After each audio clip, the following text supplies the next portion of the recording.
미국인들이 가장 사랑하고 애정하는 가문이 하나 있습니다. 어떤 가문일까요? 바로 케네디 가문입니다. 1988년에서 2000년까지 미국인들이 가장 사랑하고 또 위대한 대통령으로 꼽은 사람이 바로 케네디 대통령인데요. 대통령을 배출했던 가문이죠. 또 대통령뿐만이 아니라 상원의원 3명, 하원의원 4명, 또 미국 내각의 강요까지 그렇게 많은 정치인들을 배출해서 미국 최고의 정치 명문가가 되었습니다. 오늘 이 케네디 가문의 자녀 교육법, 어떤 교육법이 있어서 이 미국의 정치 명문가 넘버1이 되었는가 한번 살펴보도록 하겠습니다.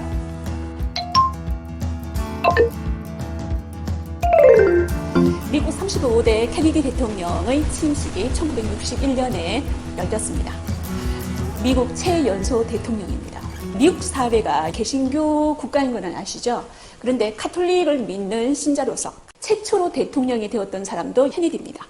또 하나 아일랜드계 이민자 집안입니다. 비주류였죠. 비주류로서 아일랜드계라는 꼬리표를 떼고 대통령에 당선된 사람도 역시 케네디 대통령입니다.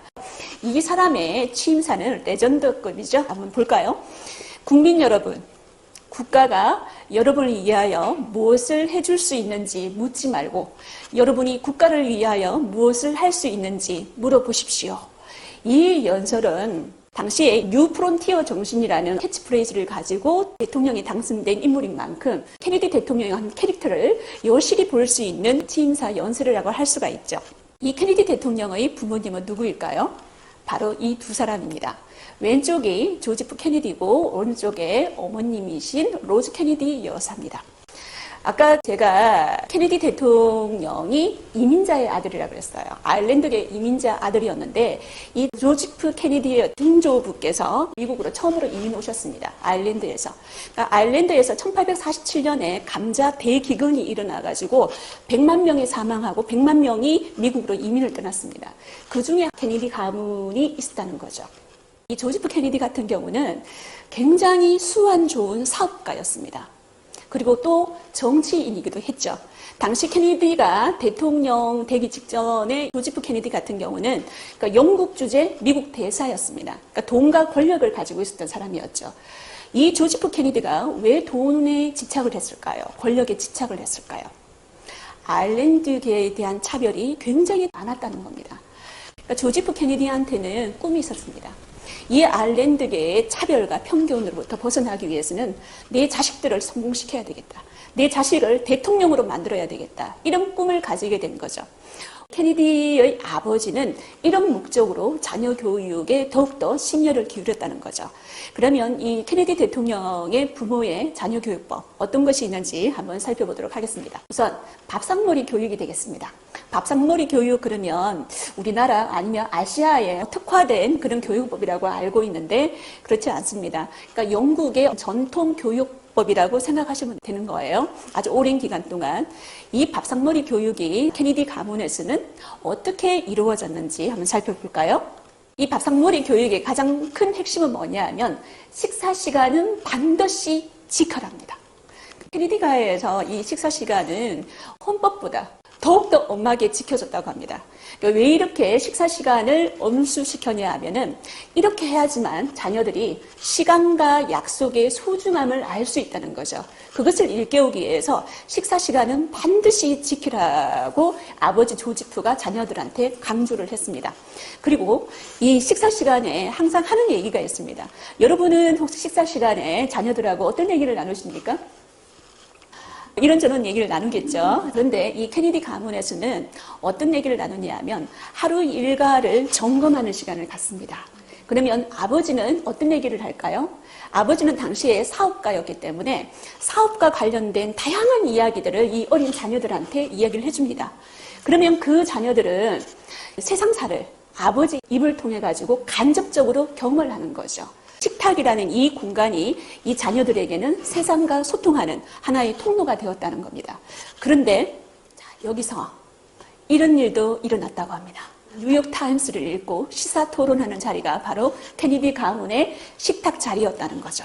만약에 뉴욕타임스를 읽지 않고 이 식사 시간에 도착한다면 가시방석입니다. 아버지의 따가운 그 질문을 피할 수 없었을 거니까요.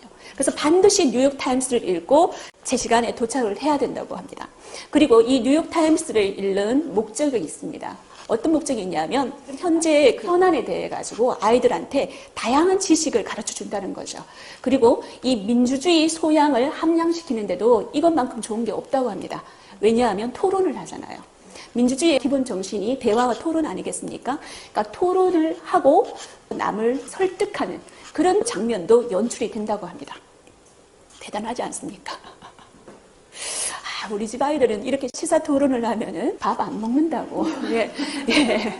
자, 단식 투쟁을 할까 싶어서 걱정이 되던데, 이 밥상머리 교육이 효과를 발휘한 때가 바로 이때입니다. 여러분, 미국 역사상 최초의 TV 토론, 대선 주자들의 TV 토론이 1960년에 처음으로 열렸습니다. 자그마치 미국 인구의 3분의 1이 시청을 했다고 합니다. 얼마나 많은 인구가 시청을 했을까요? 그만큼 대박이었다는 거죠. 왼쪽에 케네디의 모습입니다. 민주당의 대선 후보고 오른쪽은 리처드 닉슨입니다. 공화당의 대선 후보였고요. 당시에 이 여론조사에서는 닉슨 후보가 이 케네디 후보를 앞서고 있었습니다. 그런데 이 토론에서 케네디의 밥상머리 때 배웠던 실력이 발휘가 된다는 거죠. 바로 이 승부처에서 역전을 해내고 맙니다. 그러면 상대 후보 리처드 닉슨은 어떤 인물인지 한번 살펴보도록 하겠습니다. 부통령이었어요. 당시 대통령이 아이젠하워였는데 이 아이젠하워의 런닝메이트로서 당시 미국 정치 거물이라고 할 수가 있습니다. 어떤 결과를 낳았을까요? 왼쪽에 케네디하고 오른쪽에 리처드 닉슨의 당시 토론할 때의 모습입니다. 이 토론을 보지 않고 이 외모로서만 봤을 때 여러분은 누가 당선될 거라는 걸 이미 짐작하고 남을 겁니다. 누가 더 젊어 보입니까? 케네디가 더 젊어 보이죠. 케네디가 토론할 당시에는 43살이었습니다. 그런데 닉슨도 나이가 많지 않습니다. 4살밖에 차이가 나지 않습니다. 몇 살이에요? 47살입니다. 47의 닉슨, 43살의 케네디, 이 두 사람이 붙었는데 케네디의 눈을 한번 봐주세요. 굉장히 자신감이 넘치죠. 그리고 젊고 패기 있고 어떤 현안에 대해서도 내가 정확하게 제대로 대답을 하겠다라는 표정이 이 미국 국민들한테도 전달이 되었다는 거죠. 근데 닉슨 같은 경우는 굉장히 병색이 완연해 보입니다. 땀을 뻘뻘 흘리면서 말을 더듬더듬 거리면서, 왜냐하면 첫 TV 토론이었으니까요. 토론의 경험이 잘 없었다는 겁니다. 하지만 이 케네디 같은 경우는 어릴 때부터 밥상머리에서 토론을 주구장창 했던 사람이잖아요. 그래서 당연히 투표 결과는 49.7에 49.5. 누가 이겼습니까? 바로 케네디가 이겼습니다. 이만큼 밥상머리 교육이 중요하다는 거죠. 그러면 이 케네디 재임 시절에 가장 큰 위기가 뭐였을까요? 바로 쿠바 미사일 사태입니다. 지도를 보시면요. 쿠바의 위치가 어디예요? 미국 바로 턱 밑에 쿠바가 위치하고 있습니다. 여기가 쿠바죠. 그러니까 여기가 플로리다 반도입니다. 불과 몇 킬로 차이예요? 145km밖에 차이가 안 납니다. 이 쿠바에 자그마치 사거리 3,700km의 소련제 미사일이 여기에 배치된다는 거죠. 그러니까 미국 전역이 이 핵 미사일의 사정권에 들어가게 되었다는 거죠. 얼마나 미국 상황이 위기 상황이었을까요? 소련제 미사일이었고 이 소련 같은 경우는 사회주의의 모국이라고 할 수가 있고 역시 쿠바도 사회주의 국가 체제였습니다. 자, 어떻게 되었을까요? 당시 케네디 대통령은 위기 관리 능력을 보여줍니다. 여러분 혹시 벼랑끝 전술 그러면 어떤 나라가 제일 떠오르십니까? 벼랑끝 외교 그러면 어떤 나라가 떠올라요? 북한이 떠오르죠. 그런데 그 벼랑끝 전술의 그 교본이라고 할 수가 있는 게 바로 이 당시 쿠바 사태 때 케네디의 외교라고 할 수가 있습니다. 케네디가 당시에 뭐라고 했냐면 우리 미국은 제3차 세계대전도 불사하겠다. 소련이 당황했습니다. 야, 케네디가 이렇게 나올 줄 몰랐거든요. 미국이 이렇게 나올 줄 몰랐습니다. 그래서 갑자기 소련은 이 미국한테 협상의 제스처를 보내기 시작하죠. 케네디가 노렸던 게 바로 그거였습니다. 이때 이 후르쇼프하고 케네디가 이런 협상에 도달합니다. 이때 후르쇼프는 뭐라고 했냐면 우리 소련이 쿠바에서 핵무기를 철수하겠다. 대신 미국은 무엇을 양보해라? 터키에서 소련을 겨냥하고 있는 그 핵무기를 철수시켜라. 그리고 해상 봉쇄를 풀어달라. 이렇게 두 나라는 극적으로 타결을 했다는 거죠. 그러니까 둘 다 윈윈한 겁니다.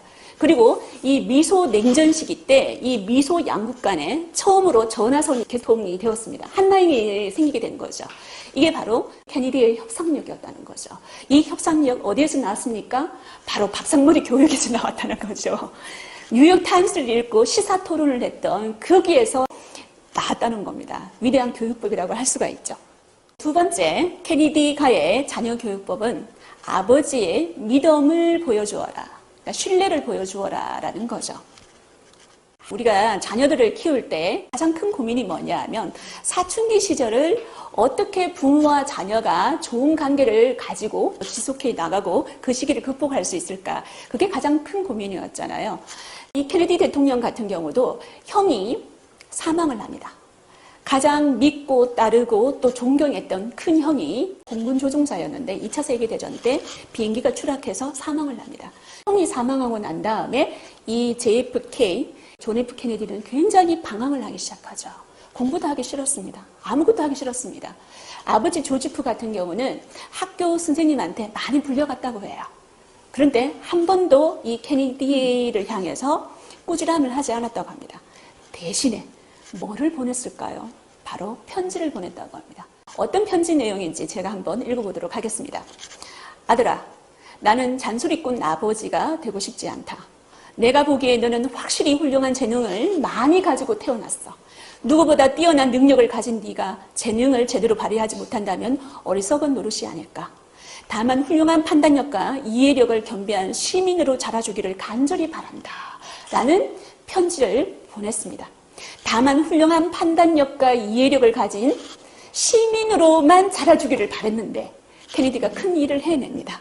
아버지의 이런 소박한 소원밖에 없었는데 케네디는 더 어려운 일을 해내죠. 하버드에 입학합니다. 그리고 하버드를 굉장히 훌륭한 성적으로 졸업합니다. 하버드를 졸업할 때 썼던 논문이 하나 있습니다.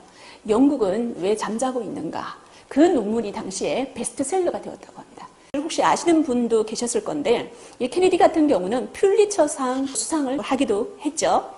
아버지가 또 이런 말도 했습니다. 아버지는 너에 대한 두 가지 사실을 굳게 믿는다.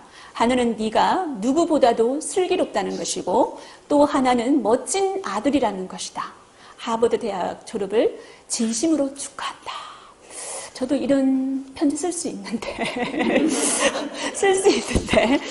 아들아 엄마도 믿고 있단가? 자 볼까요? 케네디의 4명의 형제입니다. 한 명은 사망했던 큰형이죠. 제일 오른쪽이 조지 케네디 주니어고요. 그리고 둘째가 JFK, 그리고 세 번째 로버트 케네디, 네 번째 에드워드 케네디입니다. 아버지 조지프 케네디 같은 경우는 4남 5녀를 두었습니다. 아버지 조지프 케네디도 하버드 출신이에요. 이 아들 4명도 전부 다 하버드 출신입니다. 대단하지 않습니까? 그러니까 조지프 케네디 같은 경우도 굉장히 뛰어난 인물이었고요. 원래 이 큰아들을 대통령으로 만들고 싶었습니다. 그런데 죽어버렸죠. 그래서 둘째 JFK를 대통령으로 만들어야 되겠다는 꿈이 그 아버지한테 있었다는 겁니다. 로버트 케네디 같은 경우도 굉장히 뛰어난 인물입니다. JFK를 대통령으로 당선시킨 1등 공신이라고 할 수가 있습니다. 선대 본부장을 역임을 했었죠. 그리고 케네디가 대통령 시절에 법무부 장관을 역임했던 사람이 바로 로버트 케네디입니다. 1968년에 역시 암살당합니다. 그리고 에드워드 케네디 막내죠. 이분이 마지막까지 살아남았는데 뇌종양으로 투병을 하다가 돌아가신 걸로 알고 있거든요. 이 4명의 형제 그리고 아버지까지 5명이 다 어디에서 나왔다? 케네디가에서 나왔다는 겁니다. 그래서 하버드대에 가면은 공공정책대학원이라고 일컬어지기도 하고 행정대학원이라고 일컬어지기도 하는데 이 케네디 가문의 이름을 따가지고 케네디 스쿨이라고 이야기를 합니다. 케네디는 항상 이런 말을 했습니다. 아버지는 세상에서 아이들이 자신에게 가장 중요한 존재라는 것을 우리들이 느낄 수 있게 해주었다. 중요한 것은 느낄 수 있게 해주었다. 요 말이라는 거죠. 여러분도 꼭 한번 느낄 수 있도록 행동해 주십시오. 아버지가 자신을 믿어주는 건 누가 옆에서 함께 하는 겁니까? 전지전능하신 신이 함께 하는 거죠. 그리고 보통 아버지가 아들한테 이런 전폭적인 신뢰와 그리고 용기와 칭찬을 해준다면 그 아들은 리더십이 굉장히 강해진다고 합니다. 그리고 또 하나 용기를 가지게 되고 자존감이 강해지고 자신감이 생겨난다는 거죠. 그 용기를 가지고 케네디는 전쟁 영웅이 됩니다. 여러분, 케네디가 2차 세계대전 때 해군 장교로 복무했다는 사실 아십니까? 1941년에 태평양 전쟁이 일어났습니다. 그때 케네디의 모습인데요. 이 당시 해군 중위로 복무를 했습니다. 1943년 PT 정대의 항진이라고 적혀 있죠. 요 함정의 정장이었어요. 그런데 일본 구축함이 박아버려가지고 이 함정이 침몰하게 되었죠. 그때 물에 빠진 승조원들과 자그마치 6km를 헤엄쳤습니다. 헤엄쳐서 무인도에 도착을 해가지고 일주일을 버텼습니다. 그리고 나중에 구조가 되었죠. 이때의 활약상이 나중에 정치인으로서 성장하는데 굉장히 득이 되었다고 합니다. 미 해군의 새 항공모함의 휘장이 되겠습니다. 2019년도 겨울쯤인가요? 그러니까 미국에서 새 항공모함 존 F 케네디의 진수식이 있었습니다. 그때 휘장인데요. 이 휘장을 잠시 한번 살펴보겠습니다. 별이 몇 개일까요? 금방 셀 수 있겠죠? 35개입니다. 이 35개란 말은 미국 제35대 대통령이라는 겁니다. 그리고 그 밑에 보면은 영어가 적혀 있을 거예요. 용기를 갖고 복무하라 이런 뜻입니다. 평소에 케네디 대통령이 항상 했던 말이 이 말이라고 합니다. 그리고 그 당시에 존 F 케네디의 새 항공모함의 모습이 보이죠.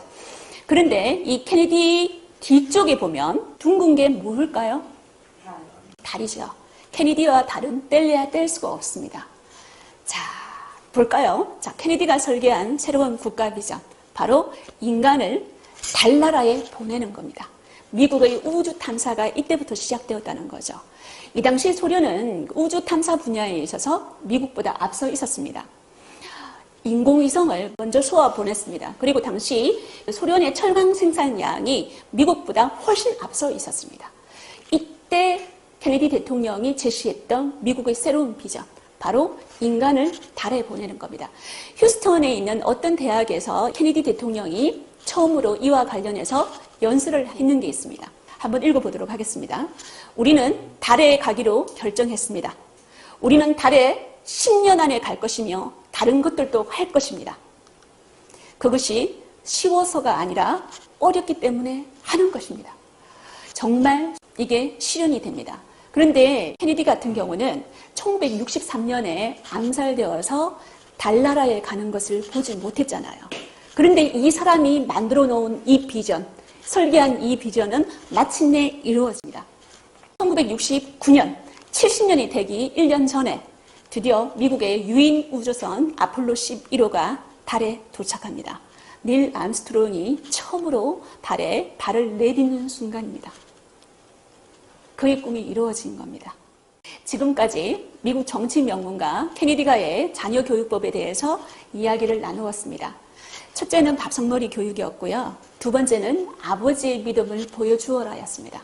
특별한 듯 특별하지 않는 케네디 가문의 이 자녀 교육법은 인간을 달나라에 보내는 그런 위대한 교육법이었습니다. 케네디가 이런 말을 했습니다. 승자는 구름 위의 태양을 보고 패자는 구름 속의 비를 본다. 케네디의 아버지는 구름 속의 비를 보지 않고 구름 위의 태양을 보는 교육법을 통해 가지고 그 자녀들을 그가 원하는, 그리고 또 모든 미국 국민이 사랑하는 대통령을 만들어냈습니다. 예전에 전통적인 아버지상은 이런 거였습니다. 가족의 생계를 책임지고 가족을 통솔하던 그런 전통적인 아버지상이 지금은 어떤 아버지상으로 변하고 있습니까? 자녀 양육과 교육에 적극적으로 참여하는 새로운 아버지상을 보여주고 있는 거죠. 자, 어린이 17,000명, 33세까지 성장 과정을 추적 관찰을 했습니다. 근데 그 결과가 놀라웠습니다. 자녀의 성장과 교육에 적극적인 아버지의 자녀들이 학교 성적도 좋고 사회생활과 결혼생활까지 성공적이라는 거죠. 그리고 IQ도 높았다고 합니다. 학업 성취도는 더욱더 높았겠죠. 그리고 이 자존감도 굉장히 뛰어났다고 합니다. 자, 그러면 이런 것들을 우리는 뭐라고 이름 지을까요? 바로 아버지 효과라고 합니다. 아버지 효과. 여러분들은 혹시 집에서 아버지 효과 좀 보고 계십니까? 아버지 효과를 자녀들한테 마음껏 발산하고 계십니까? 여러분은 어떤 아버지가 되겠습니까?